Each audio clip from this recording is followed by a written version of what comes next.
ಎಲ್ಲರಿಗೂ ನಮಸ್ಕಾರ. Anitha Lakshmi, sub inspector, Nandini ಲೇಔಟಿಂದ. ನಿಮಗೆಲ್ಲ ಒಂದು ಸಂದೇಶ ಇದೆ. ಅದಕ್ಕಿಂತ ಮೊದಲು 2026 ಹೊಸ ವರ್ಷ ಬರ್ತಾ ಇದೆ. ತಮಗೆಲ್ಲ 2026 ಹೊಸ ವರ್ಷದ ಹಾರ್ದಿಕ ಶುಭಾಶಯಗಳು ನನ್ನ ಕಡೆಯಿಂದ. ಸೊ ನಾನು ಒಂದು ಮಾಹಿತಿನ ಕೊಡೋಕ್ಕೋಸ್ಕರ ಈ ವಿಡಿಯೋ ಮಾಡ್ತಾ ಇದ್ದೀನಿ.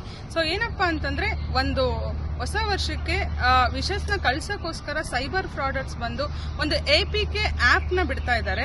ಈ APK ಆ್ಯಪ್ ಏನಪ್ಪಾ ಅಂತಂದ್ರೆ, ಅದೊಂದು APK ಆ್ಯಪ್ ನಿಮ್ಮ ಮೊಬೈಲ್ಗೆ ಬರುತ್ತೆ, ವಿಶಸ್ನ ಕಳಿಸೋಂಥ ಆ್ಯಪ್ ಅಂತ ಹೇಳಿ. ನೀವು ಅದನ್ನ ಕ್ಲಿಕ್ ಮಾಡಿದ್ರೆ ಅದು ಡೌನ್ಲೋಡ್ ಆಗುತ್ತೆ. ಸೊ ಡೌನ್ಲೋಡ್ ಆಗಿ ನಿಮಗೆ ಫೈಲ್ ಒಳಗಡೆ ಹೋಗಿ APK ಆ್ಯಪ್ ಅಂತ ಕೂತ್ಕೊಳ್ಳುತ್ತೆ. ಇದನ್ನ ಏನ್ ಮಾಡುತ್ತೆ ಅಂತಂದ್ರೆ, ಇದು ಸಪೋಸ್ ಎಕ್ಸಾಂಪಲ್ ಹೇಳ್ಬೇಕಂದ್ರೆ, ನೀವು ಗ್ಯಾಲರಿ ಓಪನ್ ಮಾಡಿದ್ರೆ ಗ್ಯಾಲರಿನೂ ಓಪನ್ ಆಗ್ತಾ ಇರುತ್ತೆ. ಸೊ ಫೋನ್ ಪೇ ಓಪನ್ ಮಾಡಿದ್ರೆ ಅದು ಫೋನ್ ಪೇ ಓಪನ್ ಆಗ್ತಾ ಇರುತ್ತೆ. ಬಟ್ ನಮಗ್ ಗೊತ್ತಾಗ್ತಿರ್ಲಿಲ್ಲ, ಎಲ್ಲೋ ಕೂತ್ಕೊಂಡು ಫ್ರಾಡ್ ಕೆಲಸ ಮಾಡ್ತಾ ಇರ್ತಾರೆ. ಸೊ ನಿಮ್ ಪರ್ಸನಲ್ ಡಾಟಾ ಎಲ್ಲ ಕದೀತಾ ಇರ್ತಾರೆ. ಸೊ ಕಂಪ್ಲೀಟ್ ಅಕೌಂಟ್ ಝೀರೋ ಮಾಡೋ ಅಂತ ಕೆಲಸನ ಅವರು ಫ್ರಾಡರ್ಸ್ ಮಾಡ್ತಾ ಇರ್ತಾರೆ.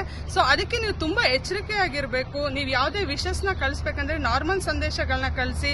ಸೊ ಈ ತರ ಒಂದು .apk ಅಂತ ಏನಾದ್ರೂ ನಿಮ್ಗೆ ಗ್ರೂಪ್ ಅಲ್ಲಿ ಬಂದ್ರೆ ಡೌನ್ಲೋಡ್ ಮಾಡ್ಕೋಬೇಡಿ. ಡೌನ್ಲೋಡ್ ಮಾಡ್ಕೊಂಡ್ರೆ ತುಂಬಾ ಅನ್ಯಾಯಕ್ಕೆ ಒಳಗಾಗ್ತೀರಾ. ನಿಮ್ಮ ಅಕೌಂಟ್ ಬ್ಯಾಲೆನ್ಸ್ ಎಲ್ಲ ಝೀರೋ ಆಗುತ್ತೆ.